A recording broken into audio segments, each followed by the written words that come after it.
Hello YouTube, this is Chris and I have the disease of sex and love addiction. Gonna try this for the third time. I'm being new at this. I'm having issues at the uploading videos, so I'll get right at it. As I said before, I'm gonna start telling my life story, and this is where I'm gonna start off today. I just wanted a little disclaimer that some of the information I'm going to be presenting can be triggering. I'm going to try to avoid all graphic as possible, but definitely can be triggering. But I feel it's important that I don't leave out any details so you can kind of understand the magnitude.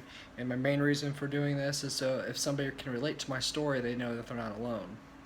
So I'm a big component on family of origin stuff. I don't think I just woke up one morning and was a sex addict. Although I don't think I was a very good husband when I was. I was very unfaithful. I think a lot of it had to do with me being very unhappy with my life. And I blamed my ex-wife for a lot of it at first, thinking that she just couldn't keep up with me sexually. But the truth be told is that I didn't want to do it, and I was doing it anyway. It was destroying my life. I saw it, and I couldn't stop. That's what makes me the addict.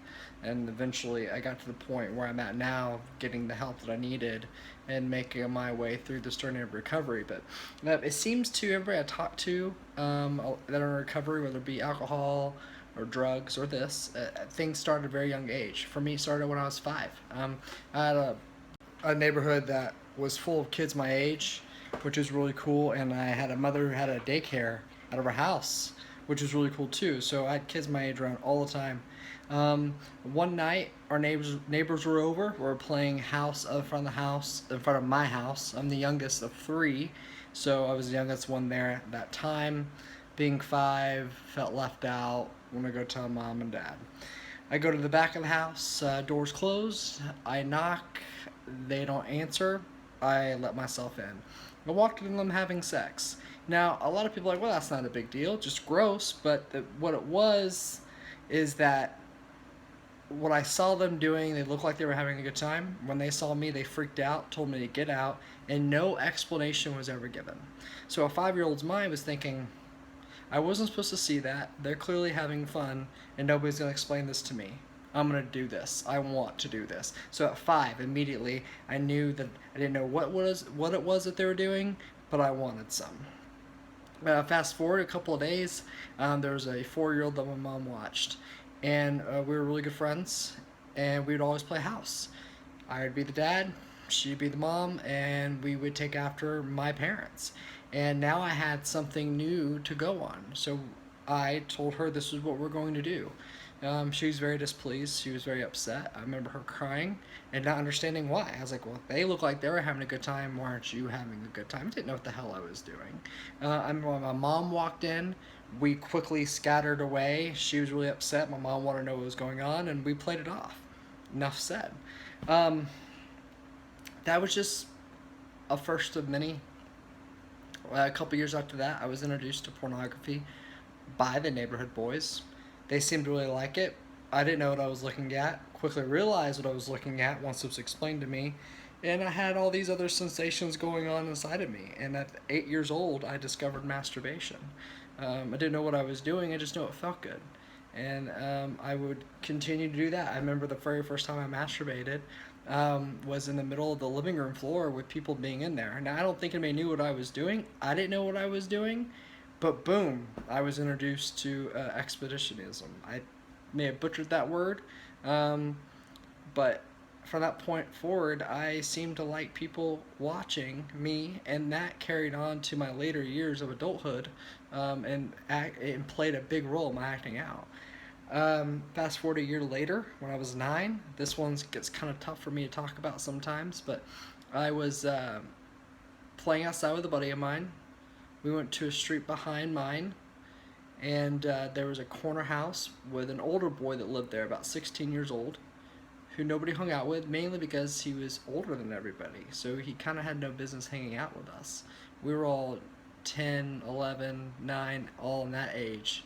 But he came out, said what's up, and then lured us into his home with pornography.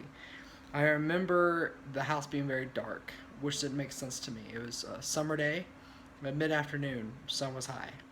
Why was the house dark?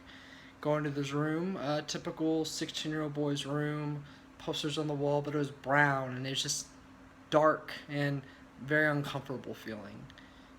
He did as he said. He took out the pornography, let us look at it. We did not see what he was doing behind us. And what it was is he had pulled himself out and was pleasing himself. And then when we turned around, he was fully erect and wanted us to perform things on him. My fight or flight took over, and I left. And I left my friend behind. There was not anything that was ever talked about after that point. I just knew that that was not right, and I never told anybody till probably about 2 years ago. For the first time, I told people about that and treatment, and I had no idea until about 2 years ago that that would play a big role in my acting out when I felt very low, when my addiction took off and I felt like there was nowhere else to turn, that I went and did these things. Now I'm going to get into that, what those things are later in the story, but to keep things flowing, I'm just kind of, I just want to just move forward with it. I just learned at a very young age that it was not okay for me to be me.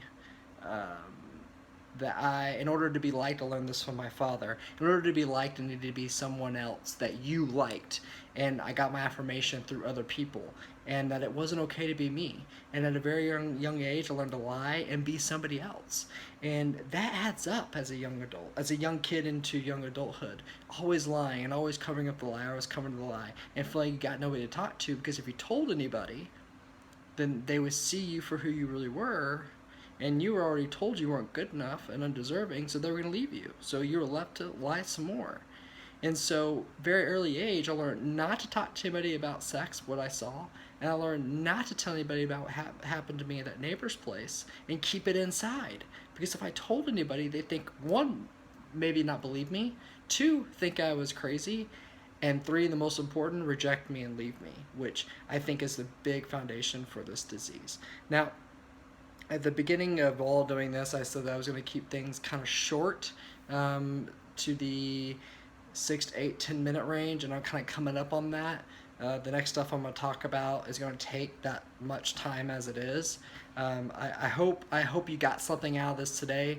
Please leave any comments or questions below. I'm doing this for you and me. This is my way of giving back, and it's also a way for me, a therapeutic way of me and for me and my recovery. But I want to get the word out. So please subscribe to my video. I want to know that people are actually seeing this and that this is actually helpful. And if you would like me to have longer segments of my story and so I can get through it quicker, I will. Just kind of let me know. But I'm also going to be posting videos on certain tools that I do use, and I'm going to give updates about when I struggle, when I have good days, and about what's going on in my life. So anyway, thanks for coming and listening. I'm so new to this, and it's actually really nerve-wracking, even though this is anonymous. I'm looking at myself in this camera, and it's really nerve-wracking for me. So if I'm talking too fast or stumbling, I apologize. But again, hope you have a great night. Thanks for coming to my channel, and we'll talk to you soon.